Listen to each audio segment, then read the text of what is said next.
Hello, once again. We're talking about the wickedness of man in Genesis chapter 6.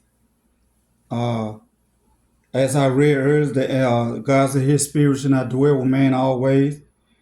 In verse 4, it said there were giants in those days after that, when the sons of God came to the daughters of men, and they bare children to them. The same became mighty men which were old, men of renown. And God said that the wickedness of man was great in the earth, and every imagination of the thought of his heart was only evil continually. And he repented the Lord that he has made man on the earth, and it grieved him at his heart. And the Lord said, I will destroy man whom I have created from the face of the earth, both man and beast, and every creeping thing, and the fowls of the air, for it reproacheth me that I have made them. But Noah found grace in the eyes of the Lord. It was so wicked back in the days, God repented of what he had made man because the watchers that spoke and making sure that we do things right, they saw the women, the daughters of men, they were so beautiful, they wanted to take themselves a wife.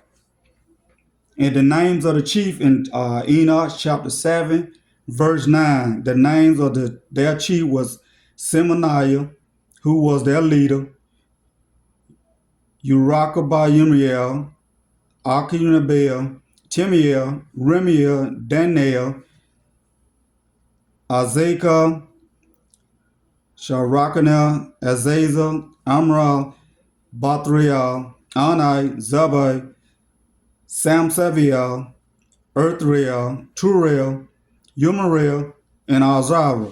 They were the perfect of the 200 angels, and the remainder were all with them. And they took women, each chosen for himself, whom they began to approach, and with they cohabitated, teaching them sorcery, incantation, and the dividing of roots and trees. So there's like witchcraft and sorcerers. That's why God said that we don't play with familiar spirits or sorcerer, or witchcraft, or soothsayer, and all that, because that's just the work of the enemy for to try to control people, try to get money, try to put roots on somebody. And God don't want us to do that because it's very dangerous.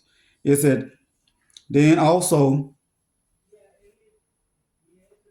verse 10 is that they took women and chose for themselves. They began to approach, and whom they cohabitated, teaching them sorcery, incantation, and dividing the roots and trees. And the women conceiving brought forth Nephilim, and they bore them three race first of Nephilim.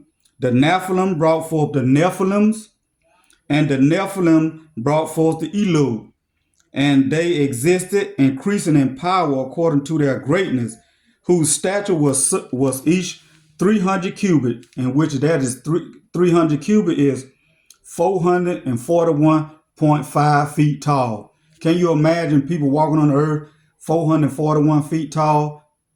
You can't do nothing with them.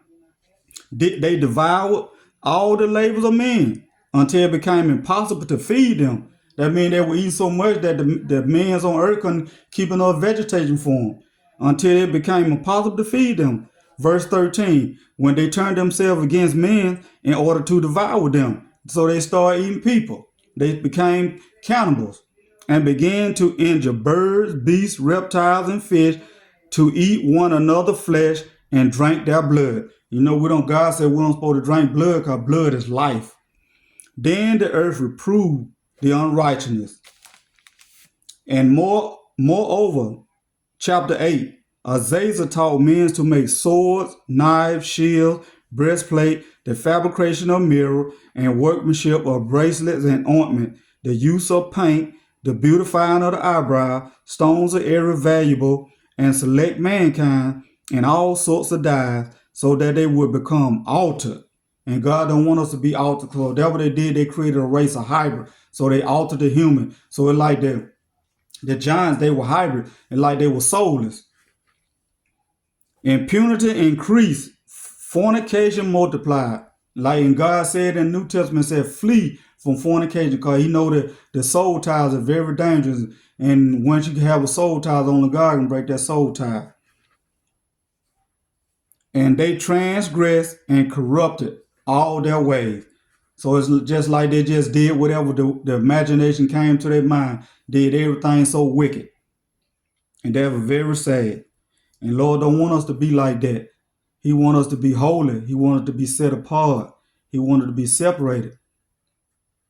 Be ye not transformed by the renewing of the world, but be transformed by the renewing of your mind. Lord wanted our mind to be transformed so that we won't be conformed to this world, because this world ain't nothing but evil. Because this world gonna pass away, and we want to be right with Jesus when he come back on the day when he come to receive his people. And like I said, it's gonna be a battle at the end, and these giants were with him in the Old Testament. They're gonna be back here again. That's why Jesus said it's gonna be like it was when he come back, as in the days of Noah. So they was doing DNA splicing. They were creating hybrid dinosaurs, birds. They were defiling the birds and the fishes. So that's why you hear mermaids, sirens, all of that exists. Think about it, when Jesus was seeing the man coming out the tomb, was cutting himself. When Jesus called and talked to him, they said their name was Legion. And they said that it was not time to be tortured yet, but put us in these swines and run us off in the river. The swines went in the river and choked, like the word said, but the spirit stays alive. So where did the spirit go? In the sea. So there's plenty of things in the sea that God said that the sea hold many secrets. So I just want to let you all know tonight, just starting and trying to get it right. I just want people, that whoever to hear this word, I want to be meat to their bone, to their soul, so they can read for themselves. Please go get you a book with all the apocryphals in there, the book of Cephal, that I got, the Cephal, that you can read a whole lot.